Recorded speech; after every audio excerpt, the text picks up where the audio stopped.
Alright guys, I got the jug off. So, let's see. This is the rod. I'll see if I can show you how much plays in it. I don't think it's a bunch. If you can just see that.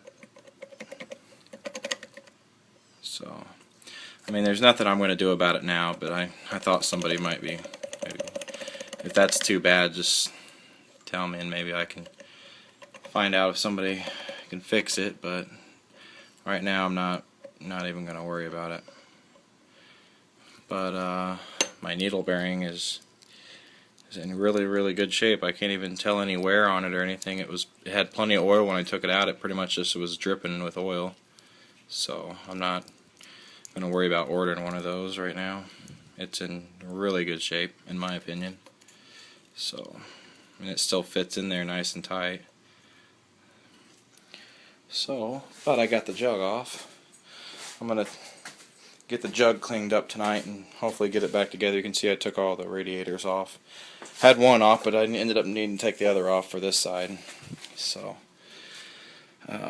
here's the piston when I got it out. You can see some scarring on this side of it. But the rings are almost non-existent. I mean, they're completely flat with the side of it. So, I guess that is what happened. The rings just blew out on it. So, pretty much they're just completely flat on all sides now. Worn down. They don't stick out at all. So, inside of the piston, it's pretty black in there in the top, like a burnt. You can see it there, burnt and charred. So, I'm sure this piston got pretty hot. I guess this is just like a normal stock piston. I don't see any type of name on it. Just some numbers there, and there's a marking in there, but it's nothing I recognize right there. Anyways, so that piston's obviously junk. Wipe my hand off here. I got the jug out here. You can see on this side, man, it's just so perfect. There's a little bit of oil still sitting there. You can see the black, but other than that, really the only thing I see is that little bit of just a itty bitty chip right on one side or the other of that jug. You can see on one side it's a little bit different. That's all I see, but other than that, it's not sticking out. It's just right there at that power valve, and I don't think it's going to bother anything because the rest of the jug is just completely smooth. So I'm going to take the reeds out, and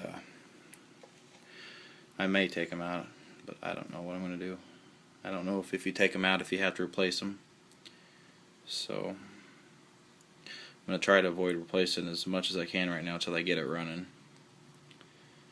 Other than that, I'm going to put the new top end gaskets in it, get the piston in it. First I'm going to get this jug cleaned up on the outside anyway, and get this bottom end. I noticed, you can see, or you can hear it, this motor, you can kind of see it there.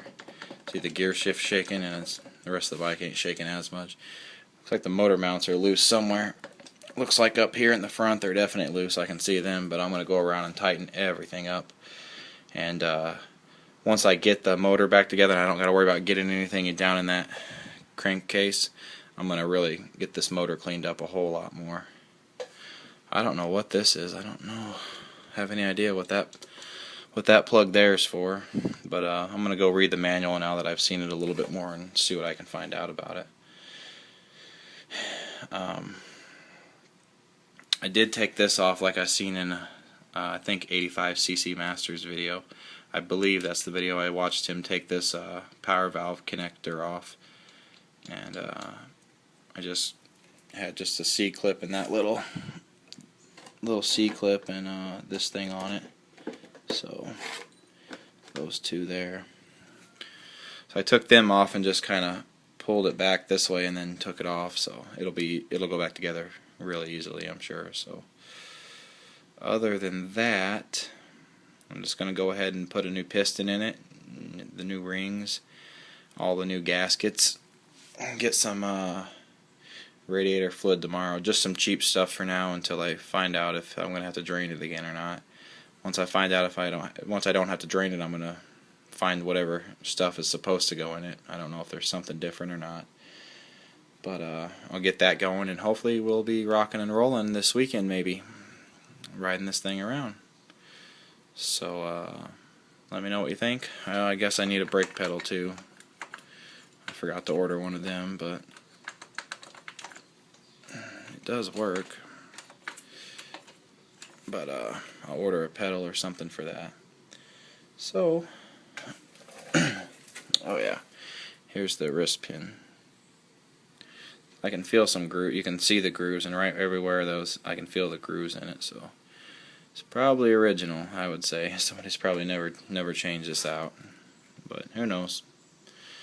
Alright, so I'll hopefully have a video up into the weekend or sometime into the weekend. So stay tuned. Thanks for watching. Alright, well, hopefully you can hear me with the fans on. I'm just going to make this quick video before I have to go in for the night. I got the jug back on and the new piston in. As you can see, man, this piston is like, it's got to be like dead on. I mean, there's no play in it at all. I mean, I can't even move that hard. I can just barely feel it, and you can see just a little bit there that it moves. But man, it is just, it's dead tight. I mean, I don't think it could get too much better than that. I mean, you can hear the compression on that. And just rubbing, man. It looks perfect though. I think it's going to be absolutely perfect. So I'm going to go ahead and slap the cylinder head back on and see what I can get together before I got to go in put the kids to bed. So hopefully I'll really definitely have it up and running. I forgot I don't have a stop switch yet, but I can probably rig something up for the time being. So thanks for watching. Alright, I got the cylinder head on, and I poured a little 2-stroke down onto the top of that piston to lubricate it while I pump it a couple times. That way it doesn't rub anything raw. But you can hear the compression already, and you can feel it. Look, it just, so it's got lots of compression now. So I'm gonna finish slapping her back together.